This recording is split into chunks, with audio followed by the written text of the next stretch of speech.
এই লেবু পানি বানানোর জন্য আমি একটা লেবু কেটে নিয়েছি। এবার লেবুটা চিপে দিব গ্লাসের মধ্যে।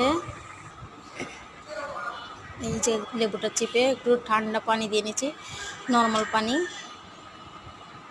এবার একটু হালকা কুসুম গরম পানি দিচ্ছি।